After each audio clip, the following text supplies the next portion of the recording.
Baik, sekarang kita lanjutkan ke ngaji filsafat kita. Syekh Abdul Qadir Jailani, sufi yang paling populer di Indonesia, di anak benua India khususnya. Mungkin teman-teman yang di kampung-kampung, mungkin juga sampai hari ini masih ada tradisi manakib atau manakiban. Manakiban itu membaca riwayat hidupnya beliau Syekh Abdul Qadir Jailani. Sebenarnya memang masuknya Syekh Abdul Qadir Jailani lewat thariqatnya, namanya thariqat Qadiriyah.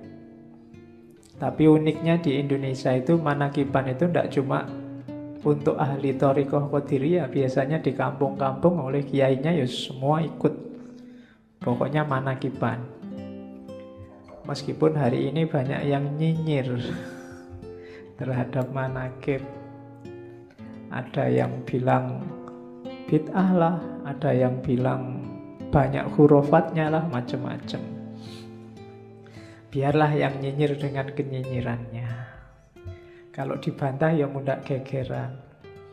Manakib itu kan dari akar kata mangkobah. Mangkobah itu cerita tentang kebaikan atau kesolehan seseorang.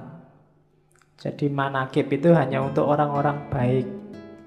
Tidak mungkin ada manakib Abu Jahal, itu tidak ada. Manakib Hitler itu tidak ada. Jadi manakib itu untuk orang-orang baik. Dibaca ya tidak apa-apa. Dari riwayat hidup mereka kita bisa mengambil banyak ibrah, banyak pelajaran. Nanti ada yang bilang mbok yo ngaji aja, baca Quran, baca hadis, sudah.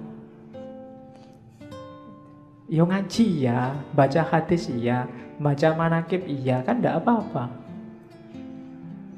Yang ngelarang manakib kadang-kadang juga males ngaji, males baca hadis. Sudah, mereka sudah. Jalannya hidayah Allah itu kan lewat macam-macam.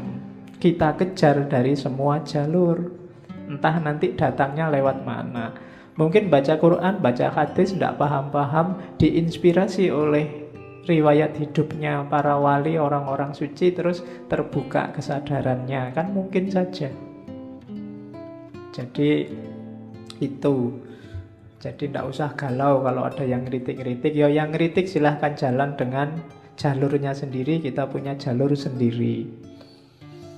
Oke, Syekh Abdul Qadir Jailani ini dikenal punya gelar Muhyiddin, dikenal juga punya gelar Ghausul A'zam.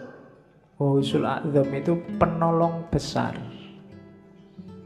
Kenapa penolong besar?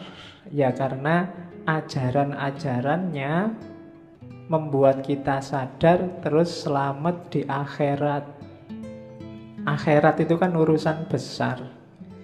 Kalau pertolongan urusan dunia aja kita sangat terima kasih, apalagi urusan akhirat. Makanya beliau digelari Ghausul A'zam. Dan Ghaus ini kan jenis wali ranking 2 kelihatannya, di bawah kutub. Jadi beliau wali besar. Nanti ada cerita seorang sufi hampir 2 abad sebelum Syekh Abdul Qadir Jailani yang sudah meramalkan bahwa besok ada wali namanya Abdul Qadir yang lebih besar dari hampir semua wali. Wali ini namanya Junaid.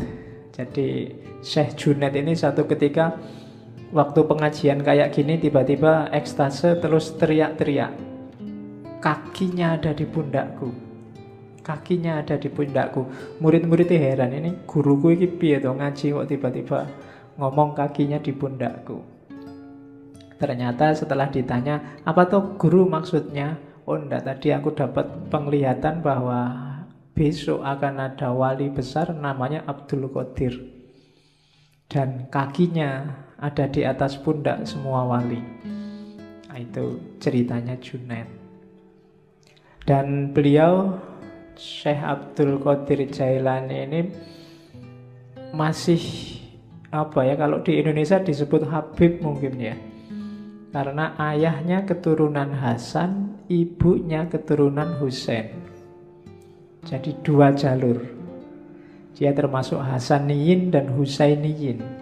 Oh itu wis berarti masuk Ahlul Bait. Ini Habibnya Habib berarti double. Ya, cuma enggak pakai gelar Habib ya, enggak pakai Habib Abdul Qadir, enggak. Dia pakai, orang menyebutnya Syekh. Syekh ini gelar universal. Di Arab semua orang tua juga akan dipanggil Syekh. Jadi tidak pamer kehabibannya, tapi aslinya sudah Habib. Sejak kecil dia dikenal sudah anak soleh. Tidak ada fase nakalnya. Jadi sudah baik sejak kecil. Kan ada cerita sangat terkenal waktu dia masih sangat muda, umur belasan tahun, pingin nyari ilmu ke Baghdad.